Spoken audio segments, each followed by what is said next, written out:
Hi hello ನಮಸ್ಕಾರ. ನಾನು ನಿಮ್ಮ ಮಿಥುನ್ ಮಾತಾಡ್ತಾ ಇರೋದು. RCB ಗೆದ್ದಾಯಿತು, CSK ಸೋತಾಯಿತು. ಆದರೂ ಕೂಡ ಇವತ್ತು ಸದನದಲ್ಲಿ ಒಂದು ವಿಚಾರ ತುಂಬಾ ಸದ್ದಾಗ್ತಾ ಇದೆ.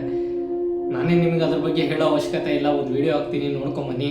There is IPL match is going to start on 28th of this month. Karnataka State Cricket Association has not providing the tickets for the MLAs, ministers and their families. See, they are taking all the facilities from the government.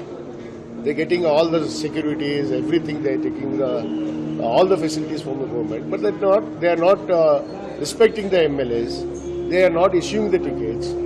Even they are telling online. Online is all we know.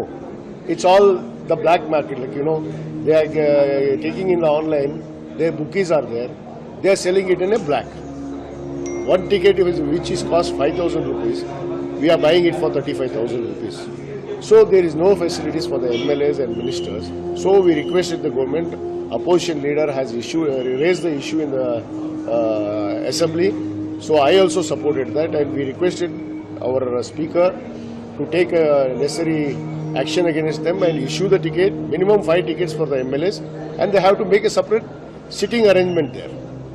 We are VIPs. We can't go in the queue and stand there. We went last time. We were standing in the queue. They are sending us in some gallery with the public. It's not going to happen. So they have to have certain respects. So they have to take a necessary action. We requested our Deputy CM. He also promised us he'll solve this problem and get the tickets for us and make a separate statement for us. ನೀವು ಕೂಡ ಒಂದು ವಿಷಯನ ಯೋಚನೆ ಮಾಡಬೇಕಾಗುತ್ತೆ. ಒಬ್ಬ MLA candidate 40 ಲಕ್ಷನ ಖರ್ಚು ಮಾಡಬಹುದು, ಏನಕ್ಕೆ? ಪ್ರಚಾರಕ್ಕೋಸ್ಕರ. ಆದರೆ ಇಲ್ಲಿ ಟಿಕೆಟ್ಗೋಸ್ಕರ ಹೊಡೆದಾಡ್ತಾ ಇದ್ದಾರೆ. ಯಾವುದು ಎಲೆಕ್ಷನ್ ಟಿಕೆಟ್ ಅಲ್ಲ, ಇದು IPL ಟಿಕೆಟ್. ಆಲ್ರೆಡಿ ನೀವು ನೋಡಿದ್ದೀರಾ, ನಿಮ್ಗೆ ಆಲ್ರೆಡಿ ಗೊತ್ತಾಗ್ಬಿಟ್ಟಿದೆ. 40 ಲಕ್ಷ ಖರ್ಚು ಮಾಡಿದ್ರು ಕೂಡ ಗೆಲ್ತಾರೆ ಅನ್ನೋ ನಂಬಿಕೆ ಅವ್ರಿಗೂ ಇಲ್ಲ, ಜನಗೂ. ಇವಾಗ ನನ್ನ ಪ್ರಶ್ನೆ ಶುರುವಾಗೋದು ಏನು ಅಂತ ಹೇಳಿದರೆ, 40 ಲಕ್ಷ ಖರ್ಚು ಮಾಡೋ ಯೋಗ್ಯತೆ ಇರೋ ಅಂಥ ಒಬ್ಬ MLA ಕ್ಯಾಂಡಿಡೇಟ್ಗೆ 20,000 ಕೊಟ್ಟು ಒಂದು ಟಿಕೆಟ್ನ ಖರೀದಿ ಮಾಡೋಕ್ಕಾಗಲ್ವಾ?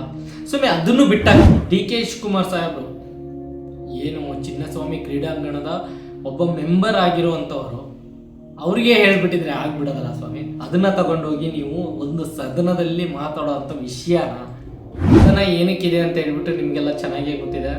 MLAಗಳಿಗೆ ನಮಗಿಂತ ತುಂಬಾ ಚೆನ್ನಾಗೇ ಗೊತ್ತಿರಬೇಕು. ಅದನ್ನೆಲ್ಲ ಬಿಟ್ಬಿಡಿ. ಪಬ್ಲಿಕ್ ಇಶ್ಯೂಸ್ ಎಷ್ಟಿದೆ. ಗ್ಯಾಸ್ ಸಿಗ್ತಾ ಇಲ್ಲ, ಗ್ಯಾಸ್ ಪ್ರೈಸ್ ಹೈಕ್ ಆಗಿದೆ. ಪೆಟ್ರೋಲ್ ಸಿಗ್ತಾ ಇಲ್ಲ, ಪೆಟ್ರೋಲ್ ಪ್ರೈಸ್ ಹೈಕ್ ಆಗ್ತಾ ಇದೆ ಆಲ್ರೆಡಿ. ಇದ್ರ ಬಗ್ಗೆ ಯೋಚನೆ ಮಾಡ್ಬೋದಿತ್ತಲ್ಲ, ಅದು ಬಿಟ್ಬಿಡೋಣ. ನಾವು ಸಾಮಾನ್ಯ ಜನರು, ನೀವು VIPs, ಆದರೆ ನಮ್ಮ ಸಾಮಾನ್ಯ ಜನರು ಅಡ್ಡಾಡ್ತಿರುವಂತಹ ರೋಡ್ ಬಗ್ಗೆ ಯೋಚನೆ ಮಾಡಬೇಕಾಗಿತ್ತು, ಅದ್ರ ಬಗ್ಗೆ ಮಾತಾಡಬೇಕಿತ್ತು. ನನ್ನ ಏರಿಯಾದಲ್ಲಿ ಇಂಥ ಒಂದು ಏರಿಯಾ ಈ ಥರ ನನಗೆ ಈ ಜಾಗದಲ್ಲಿ ರೋಡ್ ಆಗಿಲ್ಲ, ನಾನು ಈ ಥರ ಅಪ್ಲಿಕೇಶನ್ ಹಾಕಿದ್ದೆ, ನಿಮ್ಮ ಕಡೆಯಿಂದ ಸೈನ್ ಬಂದಿಲ್ಲ ಅಂತ ಮಾತಾಡಿದರೆ ಸೆಲ್ಯೂಟ್ ಮಾಡ್ತಾ ಇದ್ವಿ ನಾವು.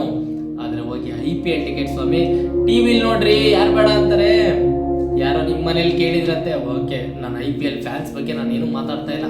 ನಾನು ಕೂಡ IPL ಫ್ಯಾನ್, ಪ್ರತಿಯೊಂದು ಮ್ಯಾಚ್ನ ನಾನು ಕೂಡ ವೀಕ್ಷಣೆ ಮಾಡ್ತೀನಿ. ಆದರೆ ಈ ಥರ ಸದನದಲ್ಲಿ ಯಾರು ಮಾತಾಡ್ತಾರೆ? ಇದ್ರ ಬಗ್ಗೆ ನಿಮಗೆ ಏನು ಅನ್ಸುತ್ತೋ ಕಮೆಂಟ್ ಮಾಡಿ, ಲೈಕ್ ಮಾಡಿ, ಶೇರ್ ಮಾಡಿ. ಧನ್ಯವಾದಗಳು ಫ್ರೆಂಡ್ಸ್, ಬಾಯ್.